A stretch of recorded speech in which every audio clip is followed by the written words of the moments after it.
members of the public and our stakeholders and those that have an interest in the items that we have to discuss in this open session of our meeting. And on that note, then we will start with our section on the regulation of our electricity industry in terms of the submissions that are before this particular committee. We will proceed with item 5. And on that note, Mr. Mavuso, can you just introduce the submission or just guide us straight to one of your team members from the team ELR to present item 5 for us? Thank you. Thank you, Chair. The submission will be presented by Chisilo. Thank you very much. Thank you. Mr. Mwanza, over to you, taking into account the change in numbers that we have indicated at the adoption of the agenda. Over to you, Mr. Mwanza. Thank you, Chair, and good morning once again to members and the colleagues. I'll take the matter as read, Chair. The purpose of this submission is to request the Regulator Executive Committee to approve the application of registration certificate to 28 generation facilities. This matter, Chair, is duly delegated to the REC in terms of our delegation metrics. We therefore, Chair, recommend that this 29 application be approved as set out in the recommendation of section 15 of the submission, page 12 of 12. Thank you, Chair. Okay, thank you, Mr. Mwanza. Members, are there any questions or issues of clarity that you may have for Mr. Mwanza? By show of hand, please, members. Thank you, Mr. Kumete. You may come in, sir. Morning, Chairperson, management, and staff. Chair, I just wanted to request that the team, for the record, indicates there are items here that were applied for in April. I think it's important that we put it on record in terms of what the cause of the delay was. Application date was the 21st of April. So if we can just put it for the record, we can indicate to the applicants out there what the issues are so that they can sort those problems out. Thanks, Chair. Okay, thank you, Mr. Kumete. Any other issue of clarity, members? I think from my side, I think it's that correction under the subject in terms of the numbers of the applications that we have received, and as well as in terms of paragraph 2 on purpose, and as well as the paragraph on recommendations, which is paragraph number, sorry, I'm just getting there, 15. My understanding, I think Ms. Maseti tried to make us correct this, is that the applications that are before this particular committee are applications to register, applications for registration to operate generation facility, and not application of registration certificates. Colleagues, if we can correct that, I may be wrong, but if I am wrong, I would have to be corrected. We do not have a mandate to consider applications of registration certificates, but we consider applications for applications to operate generation, application for registration to operate generation facilities. I may be wrong in terms of reading the submission. If I am, I would want to be corrected.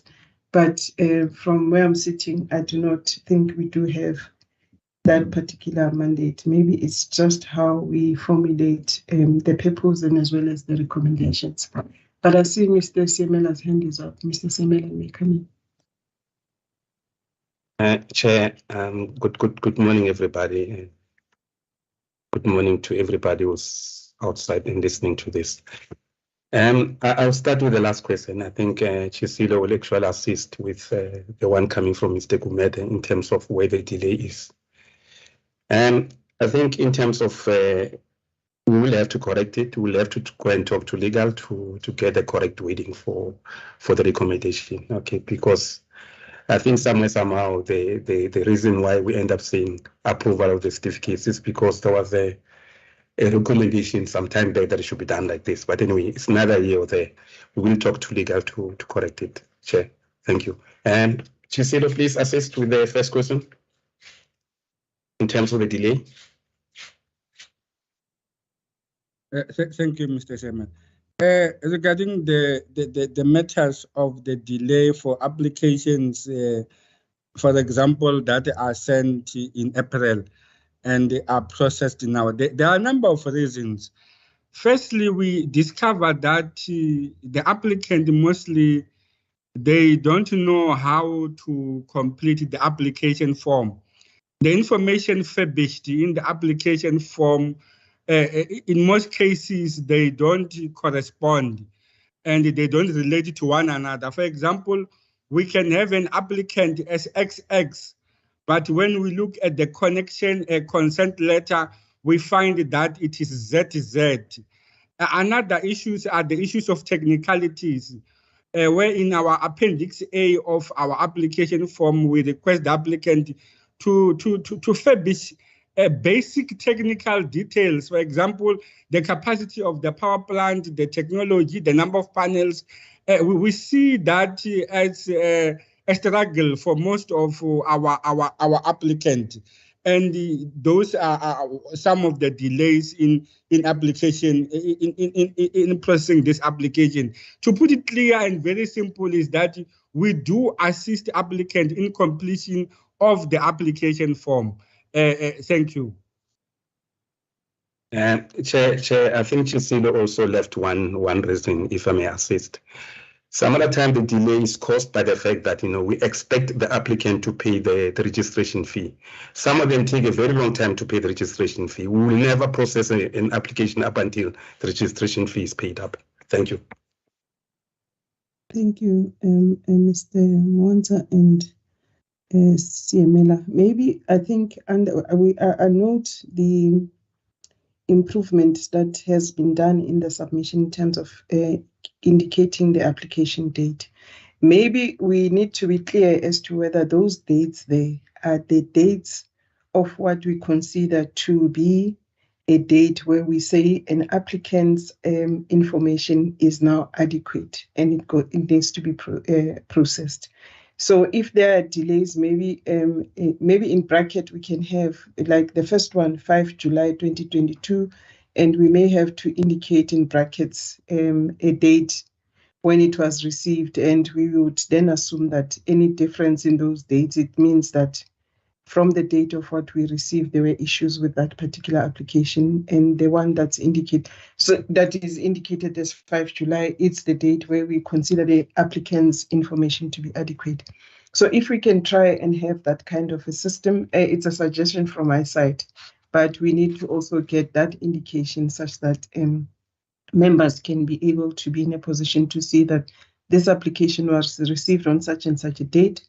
However, it's being processed now due to other factors that may have needed to be addressed with the particular applicant. I'm looking at, I think it's P4. Okay, I see hands. Sorry, I didn't see Ms. Masetti. I should have waited for her to come in first, but Ms. Masetti, you may come in, and then Siamela, you may come in after the member has spoken. Ms. Masetti? Thank you, Chairperson, and good morning, members and members of staff. Chairperson, just on the feedback with regards to the delays, I'm just wondering, because we have to sort of learn from the nature of the causes of the delay and see if there is anything that we could do from our side to just improve. So with regards to the technical requirements or specifications, I was wondering if there is anything that maybe we need to change in those requirements? Because how can it be difficult for an applicant to provide a description of the of the technology it's going to use and all of that? So is there anything that might seem to be onerous to the applicants when it comes to the requirements? Can we just look at that objectively and see why is it that it is difficult for an applicant to describe and provide, to provide the description, the technical description of the technology that they are going to use, and all of those other requirements? Okay, can we just look at that and see whether perhaps that requirement is onerous or not? Because we also need to just improve. So that is the one thing. And the other thing that I would like to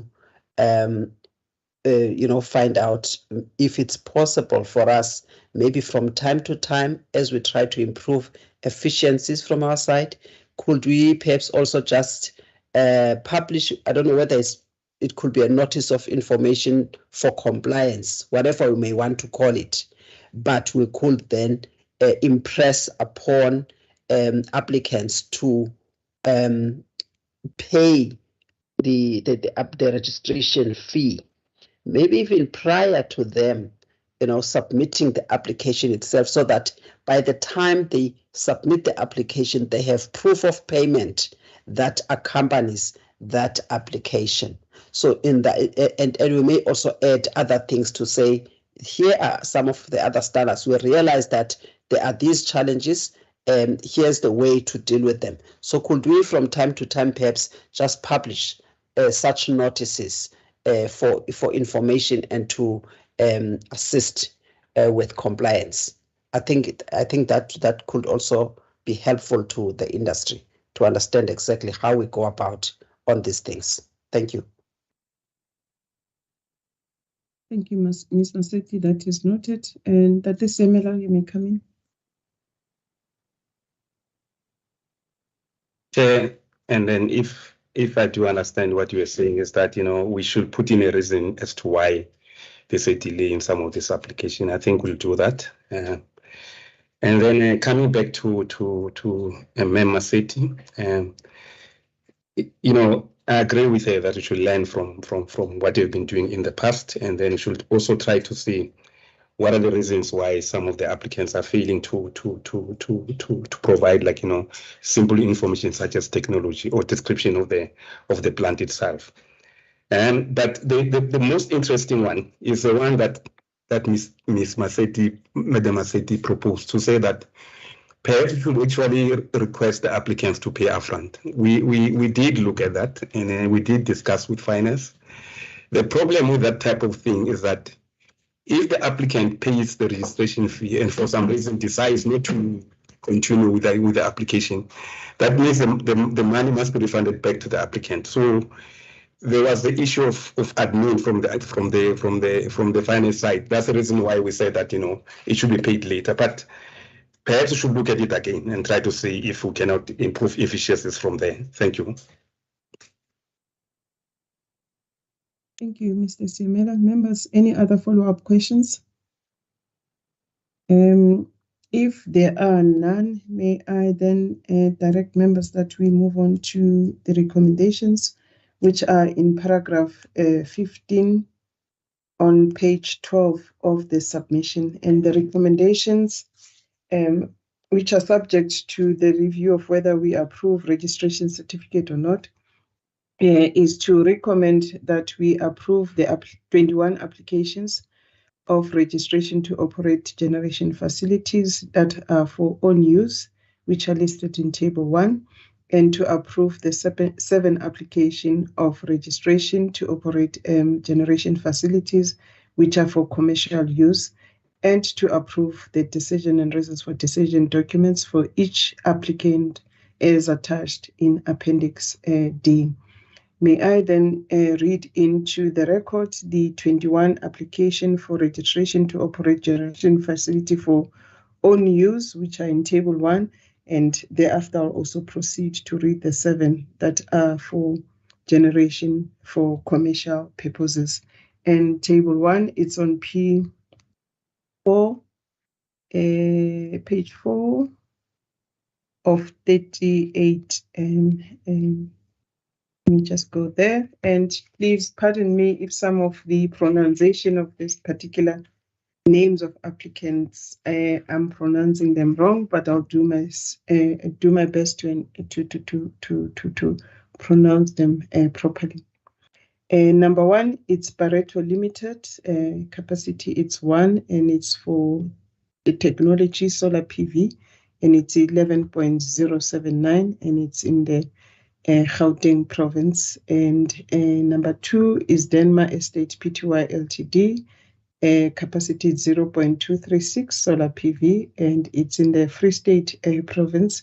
Number 3 is Capital Profound Pty Ltd. Capacity 0.520 solar PV, and it's in Limpopo province. And number 4, it's Pareto Limited again, which is 0.09, which is 0.900, and it's solar PV, and it's in the Free State province. And number 5, it's Catherine Helen Shear, which is 0.120 solar PV. It's in the Western Cape province. Excuse me. And number 6 is TTIN Properties Propriety Limited. It's 0.700, and it's solar PV, and it's in the Western Cape province. Number 7, it's DC Fruit Packers Pty Limited, and it's 0.440 solar PV, and it's in the Eastern Cape province. Number 8 is Nestle South Africa Ltd, Boereddienste Pty Ltd, and it's in the Free State province, and the technology it's solar PV, and the capacity it's 0.440. And number 9 is Orania Andele Block RF Pty Ltd, and it's 0.840 solar PV, and it's in the Northern Cape. Number 10 is Bakenrand Brewery BK, and it's 0.220 solar PV, and it's in the Northern Cape province. And 11, it's Mabopane Square Pty Ltd, 0.550, and the technology is solar PV, and it's in the Gauteng province. And number 12, it's ITZIB.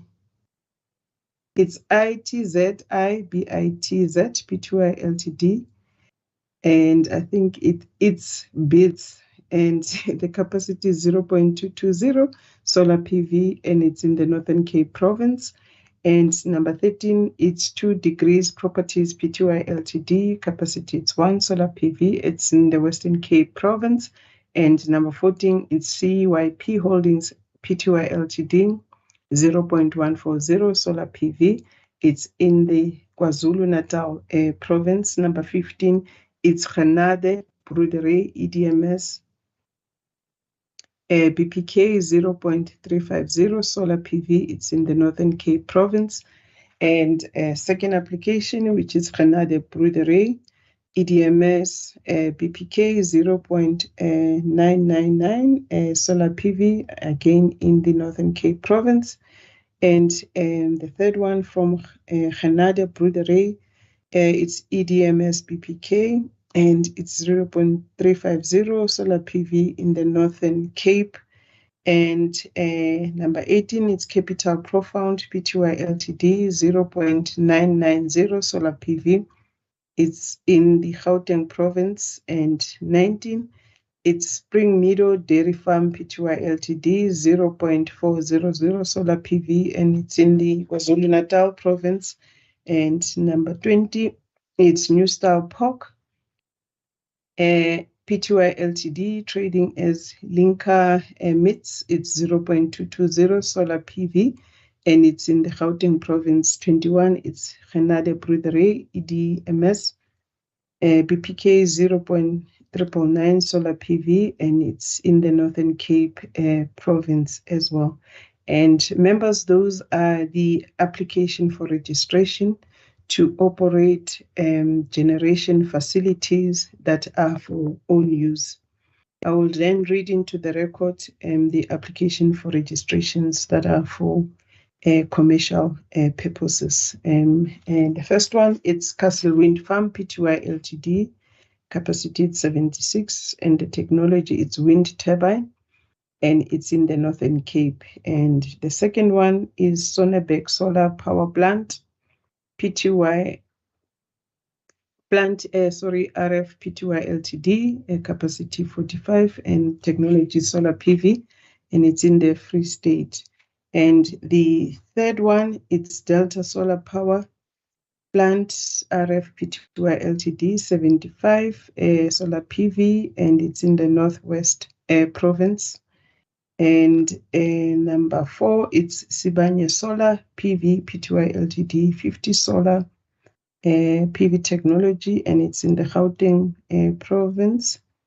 And number 5, it's Damlachte PV Facility Pty Ltd. and 97.5, and the technology solar PV, and it's in the Free State Province. And the 6th applicant, it's Tebe Solar Energy Pty Ltd. 0.125 solar PV. It's in the Northern Cape Province. And the last one, it's also Tebe Solar Energy 0.150 solar PV, and this one is in the Free State. And on that note, members, in terms of Table 1, in relation to 15.1, the 21 applications for registration to operate facilities for own use, they have been read into the record.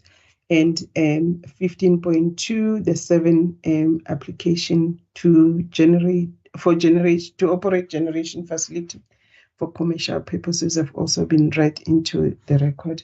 And 15.3, our decision and draft reasons for decision are in Appendix D. On that note, members, by show of hand, can I get an indication that you do support the approval of this registration application as read into the record, and also the reasons, the decision and reasons for decision?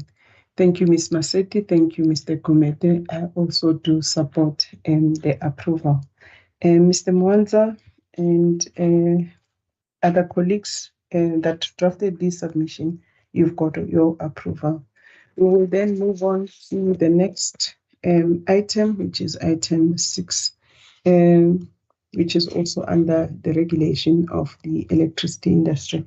Mr. Mavuso, you can guide us as to who is going to lead us in relation to item 6. Thank you. Thanks, Chair. It will again be Chisilo, supported by Hotat.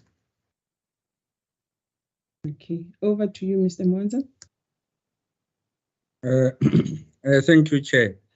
I will take the matter as read.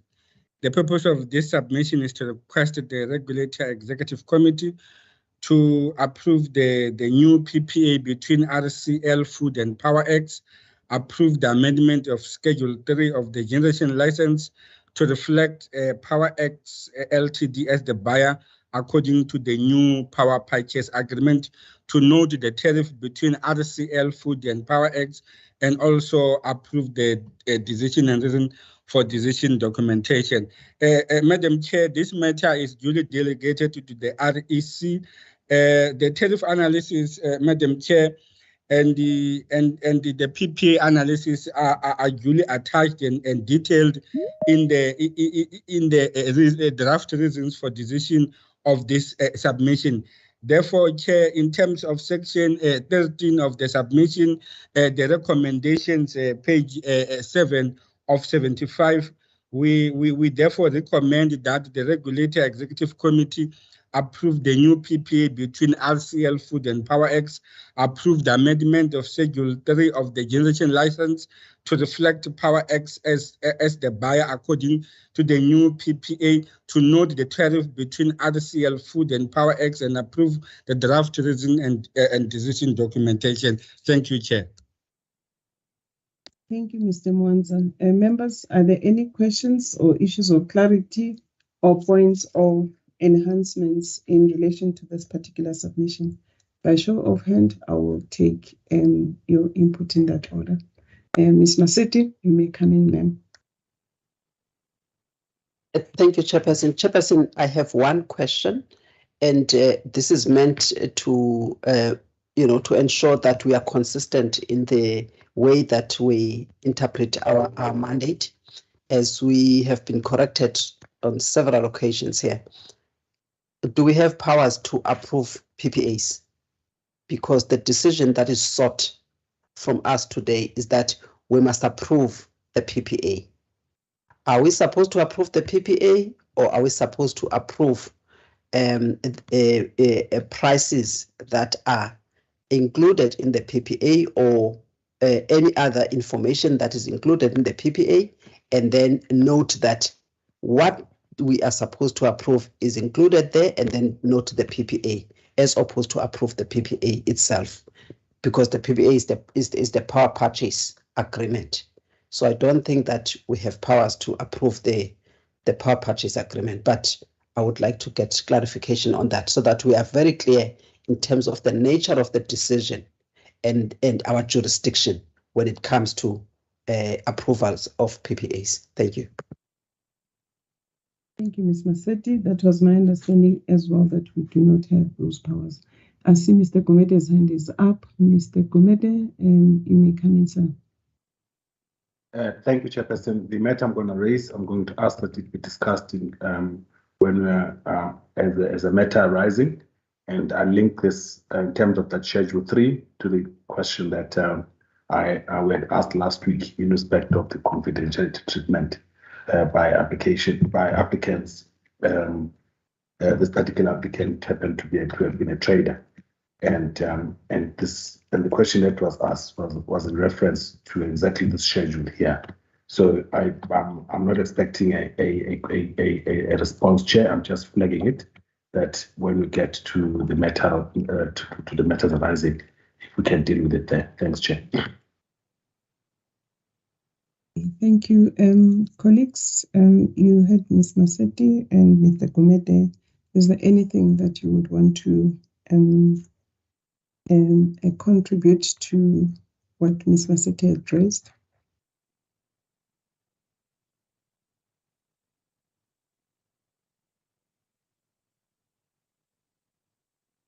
Chair, I can't raise my hand for one reason or the other. No, it's up. Sorry, I was looking down on my iPad. You may come in, and that is Emil. Yeah, I think Madam Massetti is correct. Okay. We, as the energy regulator, we don't have the powers to approve the PPE. Instead, we are supposed to note the PPE. So, Chair, apologies for that. I think we'll correct it. I didn't understand what Mr. Gomede was trying to raise in terms of matters arising. I missed the point somehow. Thank you, Chair. Okay, I think what Mr. Gomede had raised, he will repeat it in our in-committee or in our closed session. I don't think he was expecting a response in this particular open meeting. Oh, okay. Thank you. So then how do we then proceed with the recommendations, Mr. Siemela, if you are saying that... Chair, I think, instead of approve the new PPE, we should be noting the new PPE, Chair. Okay. And there was a point raised by Ms. Massetti as well to say, within the PPAs, is there anything that is included there that falls within the mandate of the regulator? Because their question was, do we have powers to approve the PPA, or is it the price that is included in the PPA that we have to consider as a regulator or not? So if you can clarify that, and also maybe there may be other clauses that are in the PPA that fall within the mandate of the regulator. So the expectation of the response is that we get that feedback from you and your team to say that how do we proceed? Are there any other clauses in the PPA that falls within the mandate of the regulator, and hence we have to consider them in this particular submission? If you can guide us. Chair, what we have to do as well, we have to look at the tariff within the PPA. If you look at the recommendation, Chair, we're also noting the tariff. That's already contained in the PPA.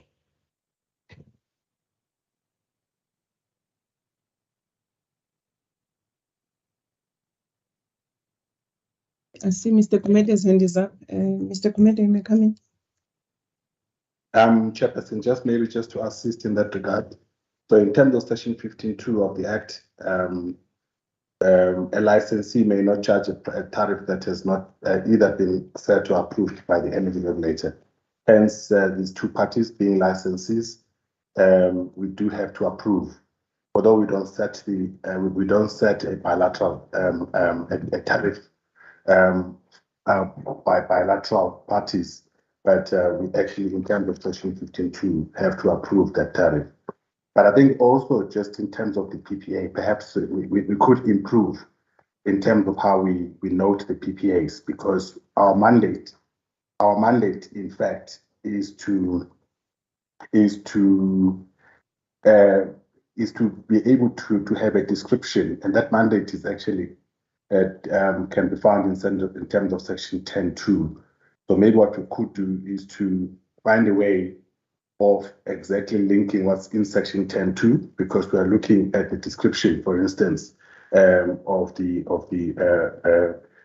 general. We are looking at the general description of the customer on one part. We are also looking at vertical and horizontal relations, which are all contained in the PPA, but it's not the PPA per se that we have a mandate to approve. But we need to be able to say, noting from the PPA, we can note these things which are prescribed in terms of the Act. So we can actually improve in that way, so that we are clear that we are not approving the PPA, but even in respect of the PPA, there are certain items that we look for, not bring a whole chapter and verse, just to indicate that we brought up the PPA so as to note the relationship, and also perhaps, basically those relationships, or rather to maybe spell it out as prescribed in terms of 10.2, so we can find appropriate wording, Chair. Thanks. Okay, thank you for that assistance, Mr. Kumete. Then our recommendation then seems not to be correct, unless if I'm reading them incorrectly, because we've just said that we note the other provisions that are in the PPA, but we have to approve the tariff, and in approving that tariff, it must be a tariff that is within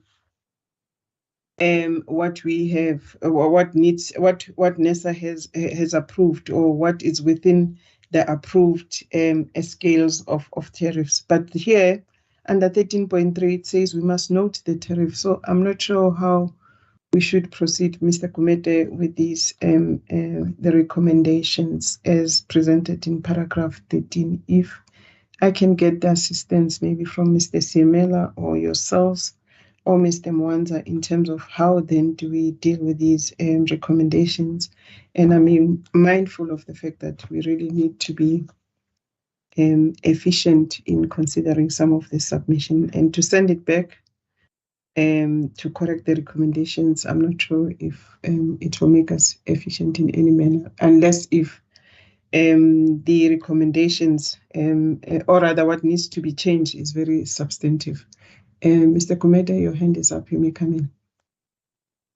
Thanks, Chairperson. No, I don't believe that the change is substantive, as long as we made sure that in 13.1 it's about noting. But what I was then simply saying that we could, in the future, improve the noting by actually indicating what is it in the PPA exactly that we are noting. So we note the PPA as we've always done before, but it's really just for improvement to indicate.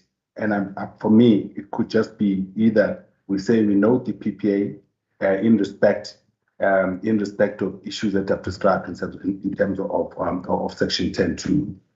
We also then approve. We then approve we also.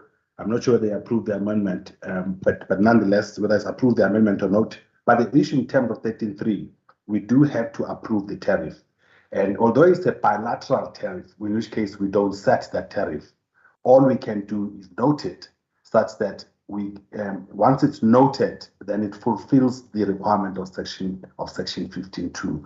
So we approve the tariff and also approve the draft. We approve the RFT. Thanks, Chair. But it does need to be sent back, Chair. No. Okay, all right. Thanks, members and members of management. I think you have noted what Mr. Gumete has assisted us in terms of guiding with the recommendations, and I will read them again, Mr. Gumete, just for purposes of minuting. If I'm missing something, please assist me. What we are required to do in terms of this application for the amendment of Schedule 3 of the generation license of RC, is it RCL Foods Pty Ltd, is to note the new provisions that are in the PPA between RCL Foods and PowerX. That's 13.1. It's noting not approval.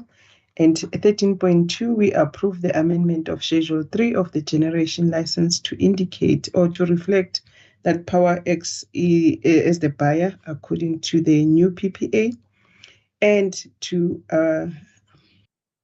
to approve the tariff between RCL Foods and PowerX, and also to approve the draft reasons for decision. On that note, members, I take it that I've read the recommendations correctly in terms of the verbal amendments that we have made. And by show of hand, may I request members to just indicate that they support those recommendations. Thank you, Ms. Masetti. Thank you, Mr. Gumede. And I support the recommendations. Mr.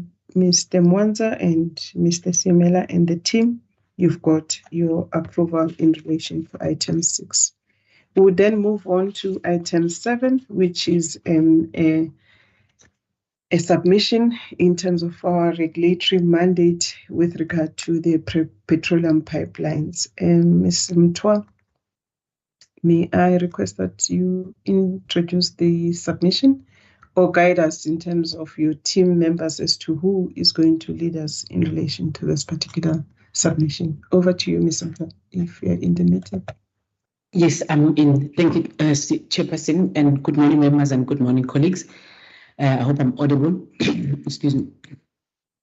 This is the application by engine, or may I say it's one of the application of the 3 by engine, which is this one is a new application of a combined license for operation of petroleum facilities as indicated in page 2, paragraph 2.1a and b. Ms. Mabiki will assist in terms of introducing the matter, but before she comes in, I just need to highlight, because as indicated, there are 3 applications. Paragraph 10, we have indicated that after members of different subcommittees have considered all 3, what will be the net outcome of the engine application? Because I think it was a bit confusing that we are considering them in 3 different stages. This, as indicated before, is due to matrix. This is dedicated to this. The current one that we're going to be discussing today is dedicated to the REC, while the others are for PPS to ER. So just to summarize, the first application is per paragraph 10A has already been approved by ER in August, and 10B will be considered in the PPS of October for recommendation as well. And also the one that we're dealing with is the in paragraph 10C. But let me allow Ms. Mabiki to then outline for the members what we're considering for today and what is the request for approval. Thank you, Chairperson. Thank you, Ms. Mutwa. Over to you, Ms. Mabiki.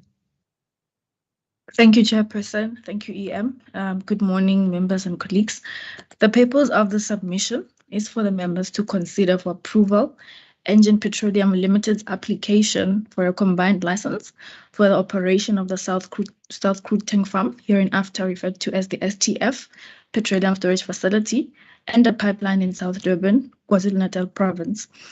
As explained in paragraphs 1 to 4 of the RFD, these tanks and pipeline were previously licensed under a combined license issued for the operation of petroleum pipelines and storage systems in Island View and Prospecton, Durban, KwaZulu-Natal Province. However, due to challenges created by the manner in which the license was structured, Engen was advised to apply for an amendment of this combined license with respect to its Allenview and Wentworth facilities, and to lodge a new standalone license for these STF tanks and pipeline, the application we are considering at the moment. Therefore, as the EM has already mentioned, on 31 August 2022, the Energy Regulator approved Engen's amendment to remove these tanks and their pipeline from that combined license. Before I move on to the recommendation, I would like to note that Table 2 in the RFD will be enhanced to include GPS coordinates of the end and starting points of this pipeline. The recommendations on page 11 of 29 of the submission are stated as follows. It is recommended that the members consider and approve Engen's application for combined license for the operation of petroleum storage facilities consisting of a storage facility at the South Creek Tank Farm in Prospecton, South Durban, with a storage design capacity of approximately 300,000 cubic meters and a 16-inch, 7-kilometer long bidirectional pipeline linking the STF to the storage facility located within the Engen refinery premises in Wentworth. For the members to also consider and approve the decision and reasons for decision document attached hereto as Annexure 1. And finally, for the members to also consider and approve the conditions for the combined license of a petroleum storage facility and a pipeline attached hereto as Annexure 2. Thank you, Chairperson. Thank you, Ms. Mabike. Members, are there any questions or points of clarity or enhancements? If you do have, by show of hand, you may raise your hand and I'll recognize you. Okay, I see Ms. Masetti and followed by Mr. Gumede. Ms. Masetti, you may come in first. Thank you, Chairperson. Chairperson, just two issues for me.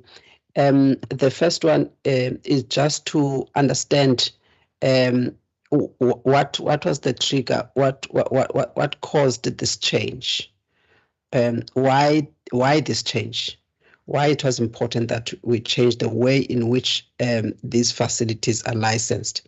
So if the rationale at least comes up front, so that we can understand what is the rationale and what triggered this in understanding the implications are. So the second question then, it goes straight to the implications or the effects of the change, especially with regard to party access. If now we're going at the same time, we still maintain others as standalones. So to what extent would this change, therefore, affect third-party access, which is the legal requirements in terms of the Act? It's those two questions, Chair. Thank you. Ms. Masetti. And Tate Gumede, you may come in. Thanks, Chairperson. Firstly, I do support the recommendations. For me, I think if I could just be clarified, it's unclear for me what these tanks would store, considering that Engen is no longer refining crude. So should we expect that these tanks will therefore be storing petroleum products? And if so, shouldn't we reflect it accordingly? Because depending on what it's being stored, whether it's things like bitumen or whatever, as we've indicated before, that it does affect the decision, especially in respect of tariffs that may be applied for later. So I'm just trying to understand what would be stored in these tanks going forward. Is there perhaps these indications that perhaps that they could still be, is Engen still going to continue to store crude for somebody else or something like that? But if it is indeed about approval of that an enormous amount of volume of tankage, how does that affect competition? Thanks. Thank you, Mr. Gumede. Team PPR, you may respond. Chairperson, it's Martin. If I may come in. Good morning, Chair and members. The first question from Ms. Masetti, the trigger. It started off with the combined licenses project, which was done, and that resolution from the pipeline subcommittee. And the main driver, one of the main drivers, was the tariff challenges that was experienced because of this complexity of pipelines and different products being crude and refined products, and some linked to the refinery operations and others not, and being integral or not. That was the main one. Then secondly, when the refinery incident, the explosion happened in December 2020, Engen then announced that it's bringing forward its plan to close down the refinery, and therefore will no longer be refining crude, as Mr. Gumede will get to his question correctly indicated. So that was the main two triggers, and maybe we can enhance that rationale is clear in the documents based on your guidance there. Second question was the effect on third-party access, which in a way also links to Mr. Gumede's next question, or his question. So through you, Chair, Ms. Masetti, in staff view, it actually is positive for third-party access considerations. The reason is that these tanks was originally feeding the refinery, storing only crude oil, as Mr. Gumede also indicated in his question. And now, and I will discuss that question now, maybe then it will become hopefully more clearer, now that it will be a range of products which can include then other petroleum products. In fact, there's more storage capacity becoming available, which the energy regulator, as per the license conditions, can then enforce the third-party access. So it was not accessible during the operation of the refinery phase or status. Now, with this, it will actually become available. So in that way, it's positive. Then it links to Mr. Gumede's question, the clarification of the product. Based on the volume reports that we are receiving, members, there's obviously still tank bottoms in all of these tanks, that is crude tank bottoms, which is unpumpable. And one tank do have product, because obviously the incident happened when it happened, and therefore there was still feedstock in that. So based on the latest volume report, still product in crude. However, I think it is in the public domain that there are negotiations for the other refinery in Durban, and there is a possibility of selling this crude to another party. So currently it's still can't store refined product is the short answer, Mr. Gumede. But in table 1, page 13, Engen did include product to be stored as crude, diesel, and other petroleum products. They will then notify NASA when that happens as part of the volume reporting, but currently still crude, but the license they are applying for is then taking in consideration that future use, depending on what developments are there in terms of that. But Engen is on public record that they will not be doing any crude refining operations. So they will in future not need to store the product there, unless a third party comes with a proposal which which I can't discuss in the open meeting, is a possibility. Thank you, Chair. Thank you, Mr. Untit. But there are follow-up questions from members. I see Ms. Masetti and Mr. Gumede. Ms. Masetti. Thank you, Chairperson. Thank you, Martin, for that clarification. I think what is important for us is access, fair access, especially when it comes to these essential facilities, and which in many instances they cannot be easily duplicated to the extent that other parties or other competitors who used to perhaps utilize these facilities to store their products in particular geographic areas. To that extent, then it becomes important for us at this point in time to have a better understanding if there's going to be a product switching, that is the utilization of these tanks. Perhaps if they are not going to be utilized to store crude oil and perhaps other products, then that issue of access that the regulator needs to understand is whether now other parties will be disadvantaged to the extent that Engen will allocate perhaps that 90% of this capacity in these storage tanks will no longer be allocated to crude oil, but to other things. If so, then what happens to that fair access that perhaps other parties had on this? And then it takes us to competition matters in the way that such allocation will limit competition between Engen and the others, or even close it out completely.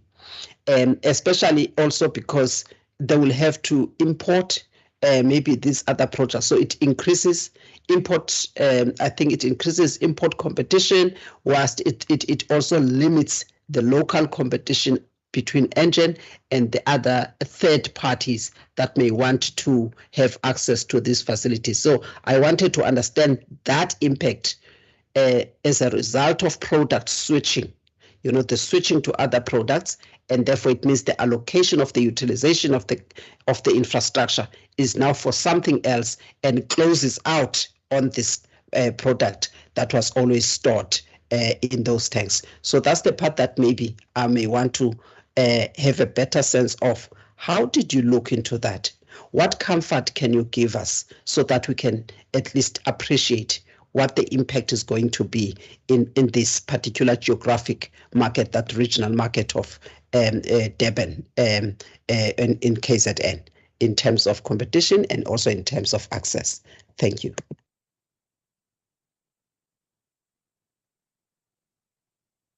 Thank you, Ms. Masetti. Mr. Gumede, you may come in. Chairperson, thank you, and also thank Mr. Untit for the responses. Unfortunately, they always generate new questions, and Mr. Untit doesn't. My request, Chair, is that to the extent that we can't discuss some of these issues in an open platform like this, considering that there may be confidential issues, he can indicate so. Perhaps maybe guide us later. When we have a closed session, maybe come back to and give us a proper response. But the question, I think, for me, Chairperson, is that we as the energy regulator have issued other licenses. Now, addition of this type of capacity, I would assume that it does impact on those licenses that have been applied for new tanks. As per paragraph 20, this was indeed published, and there were no interested parties, so we did not have any oral representation. There were no objections. But I'm not too sure to what extent is the impact of the size of capacity being added onto the system, whether this has been properly communicated or understood by the other applicants. But also, I think, as requested, Mr. Untit, previously, that it would be useful for us to have a clear distinction and understanding of whether these tanks would serve what we would call a primary tanks, that is more receiving imports, or would they be for distribution? What is the intention for these tanks? And then linked to that, And I think that's where my opening remarks were on my follow-up, is that I'm not too sure how, having attended the public hearing in Durban as well, but I'm still unsure how these particular tanks then would reflect to the conversion of the refinery and those tanks at the refinery. To what extent do these talk to that? What kind, I know those issues perhaps would be issues for PPS, and maybe hence why my confusion in terms of how to frame the question is that, but maybe you could assist us in understanding. There's this 300,000 that comes from the conversion of those crude tanks, but is it supposed to be for primary import? Is it linked directly? I would assume that it's linked to the import terminals, to the berths. If so, if you can assist us with that, and what the intention is, really just to use them as an import depot, or is it also supposed to serve as a secondary depot? That is, for instance, are they going to have entries linked to this, rail service, basically all of the things that support local distribution? If not, what is the intended role? But how does it interface with the conversion, the actual Durban, the actual refinery to tank conversion project? How do the two talk to each other? Chairs indicated it doesn't have to be responded now, all of it. Something can be done later, or maybe can be held in abeyance for a workshop. I don't know. Thanks, Chair. Thank you, Mr. Gumede. Mr. Untit, you may respond, but any response that is of a confidential nature, I would want to request you that you do not respond to it in this open session. We can discuss it in our closed session. But otherwise, over to you to respond to some of the questions that members have raised. Thank you. Thank you, Chairperson. Product switching. Definitely in terms of import competition, Ms. Masetti, as you alluded to, this is an important consideration. And I think there was also mentioned because the two questions from the two members, they are all the time interlinked. So apologies if I answer sort of both at the same time. But the licenses that for new import capacity, which the energy regulator did grant, those are all still. It can be an interim solution, because the conversion will be much quicker process to fill that gap. Because Ms. Masetti, you are correct, we are in net import mode. This is not confidential information, that because of the refinery challenges, South Africa is definitely in a net import mode, and therefore your question is a very valid consideration for the regulator. But I think the comfort, I'm not sure if Ms. Sabalu, as the industry analyst, wants to add to that in terms of pure numbers, but we did look at it. But it will also come back in terms of the, let's get to Mr. Gumede's question, the so-called RTT project, where Engen is converting the refinery to that terminal. That is also part of that analysis to come to the PPS. But impact on the size. So, Mr. Gumede, they've raised in the application also the fact that this could become, whether it will be primary or distribution, what's the intent? There is different options available. There is still business cases that's being developed, and maybe this is now where the confidentiality comes in, but there are a potential for other parties to use. There's a potential for strategic stocks of either refined product or even crude as it is, which is possibilities. But that's not been finalized.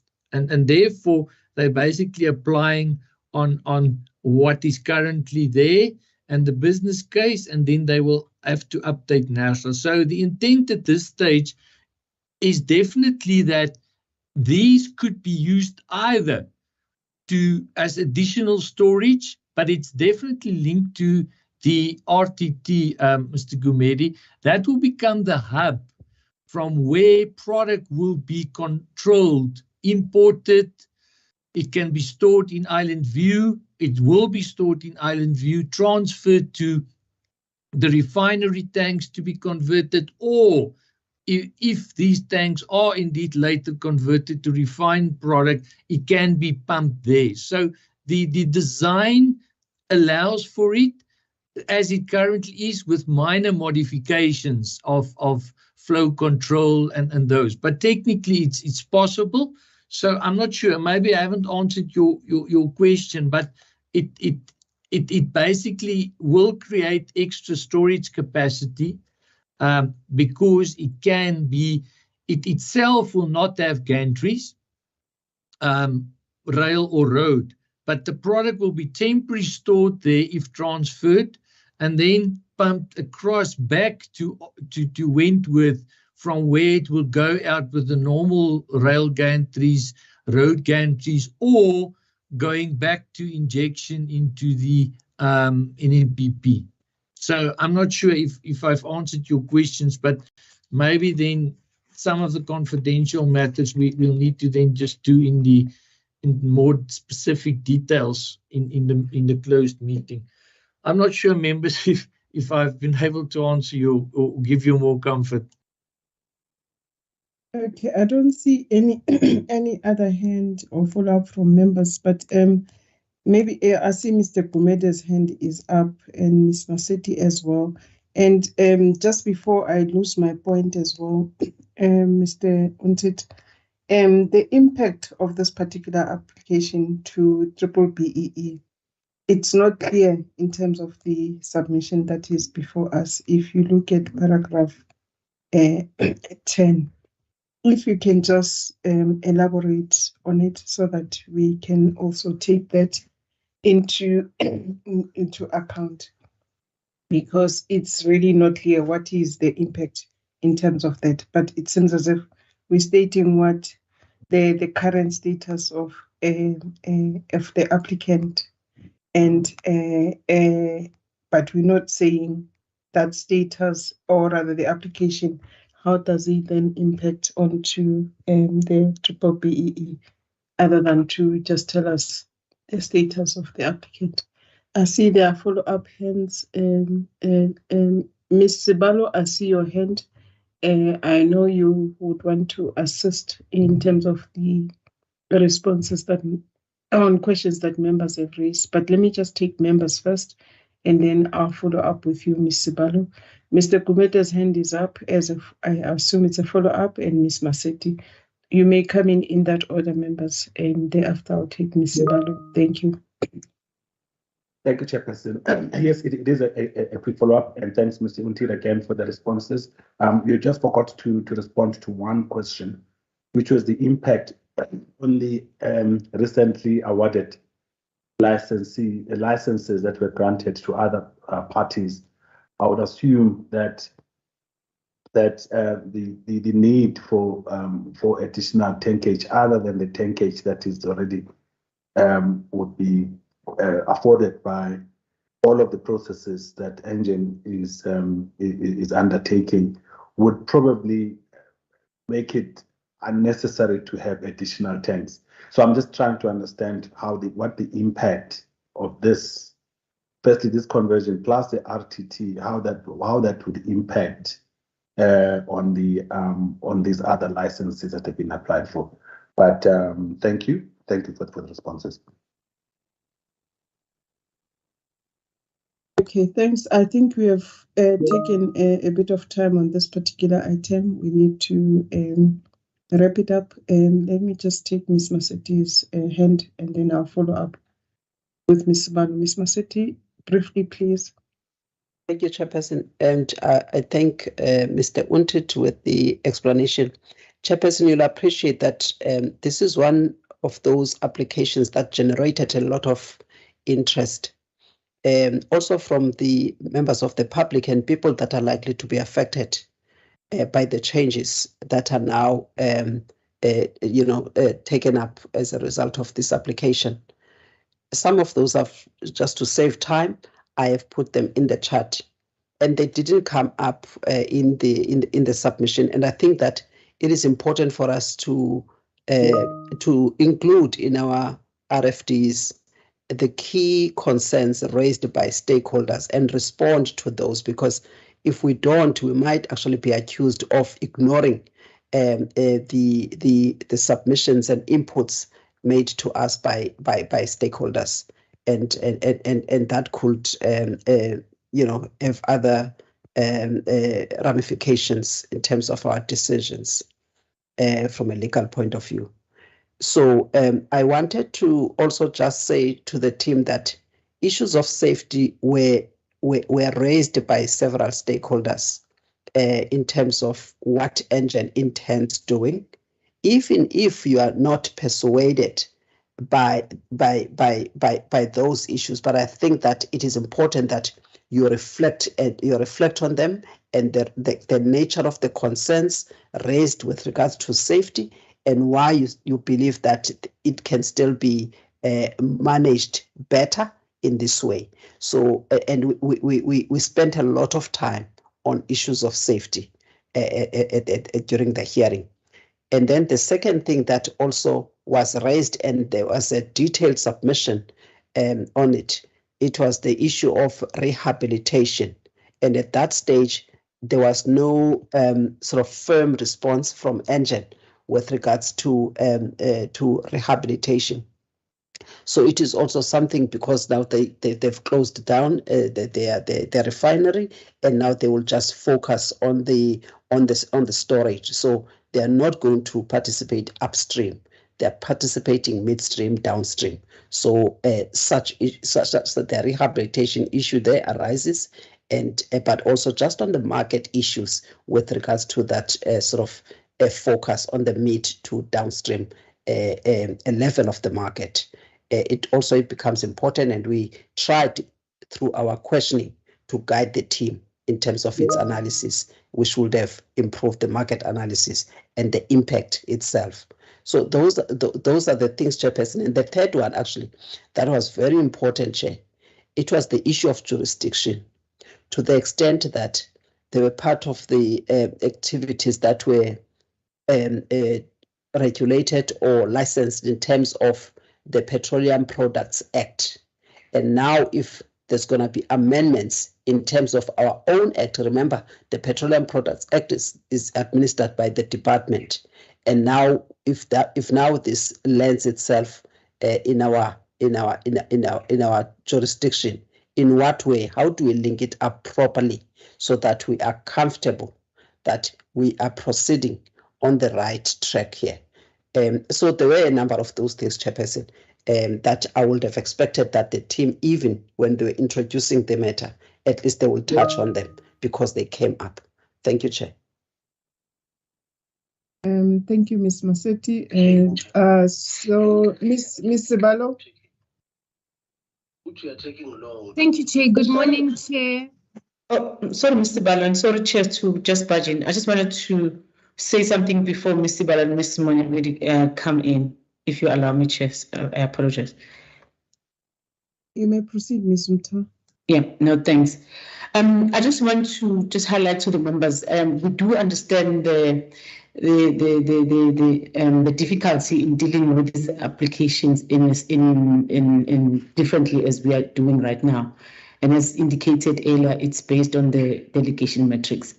In this application, we have highlighted that there were no comments that were received from the public, and hence there is no table where we discuss the comments from other stakeholders. The most application, or the one application that had comments, is the one that we will discuss at the PPS of October.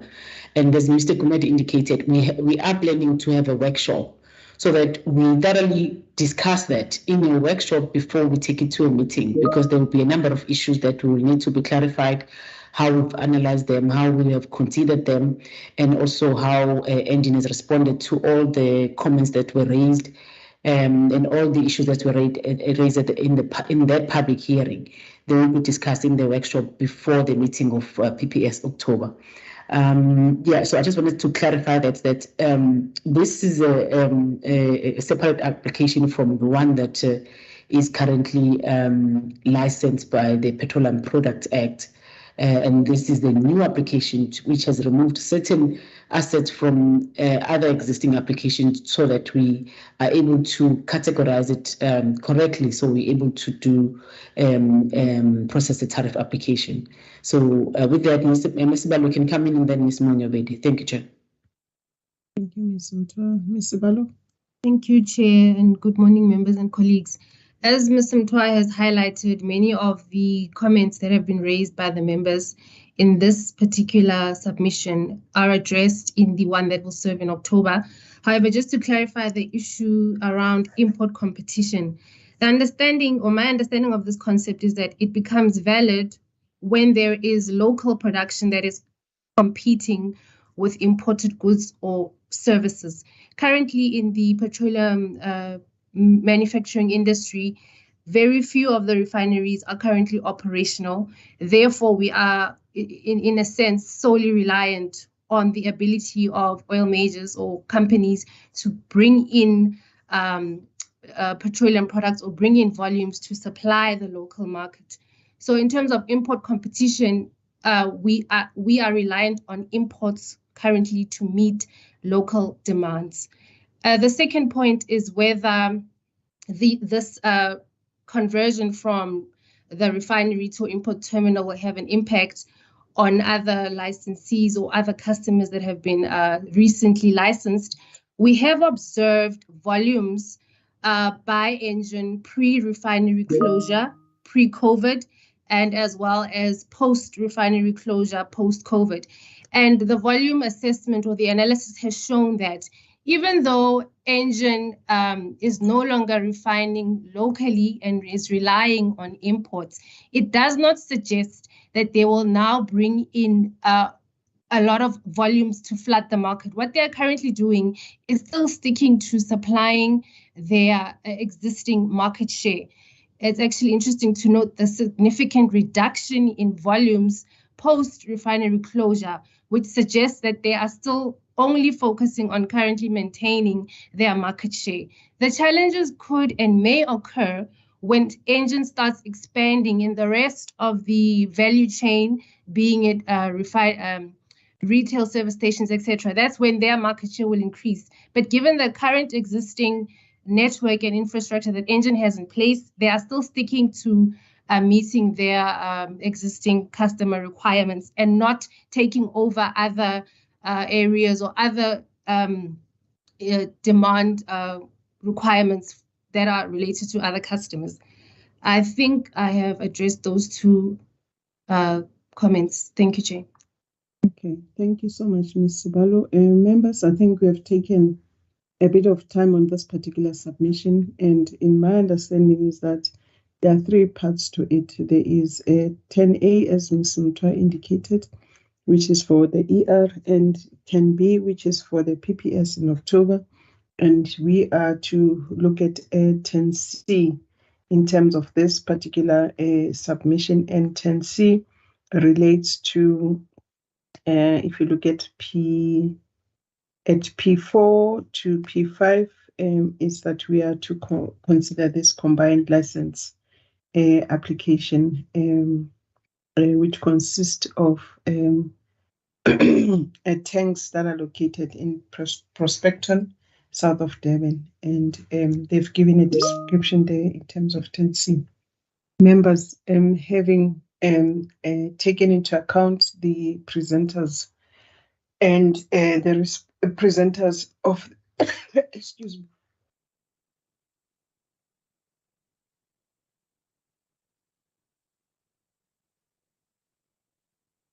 Excuse me, members.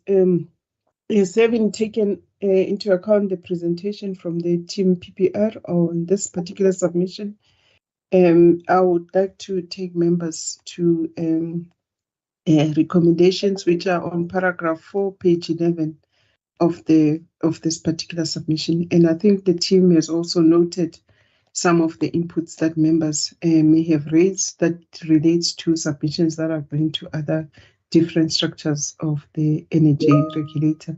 Members, paragraph 24 on page 11 on recommendations. 24.1 is for us to consider and approve the application for a combined license for the operation of petroleum facilities consisting of a storage facility located in South Crude Tank Farm in Prospecton, South Devon, KZN, with a storage design capacity as stated under that particular point, and as well as a 16-inch, 7 kilometers long bi-directional pipeline linking that STF to a storage facility which is located within the Devon refinery premises in Wentworth, south of Devon in the KZN province, and also to consider the decision and reasons for decision as attached as Annexure 1, and also the conditions for the combined license of the petroleum storage facility and pipeline as attached as Annexure A. Members, in terms of these recommendations and also take into account some of the comments that we have made, which I may, if I did miss them, they do not really impact on the recommendations, other than to say that the team may have to improve certain sections of the submission in relation to this particular application. By show of hands, members, can I get an indication that you do approve these recommendations under paragraph 24? Thank you, Ms. Masek. Thank you, Mr. Gumede.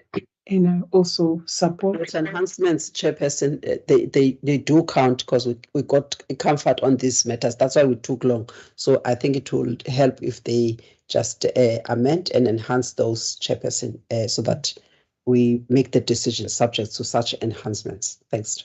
Okay, thanks, Ms. Masetti. So the recommendations are approved subject to those enhancements that have been made by members and during the deliberations of this particular application. So Team PPR, please take into account those enhancements that are related to the approval of the recommendations that are in paragraph 24 of P11. On that note, members, I think we have come to the end of the open session of our meeting. And I wish to thank our stakeholders and interested and affected parties who have attended this particular open session. And may I request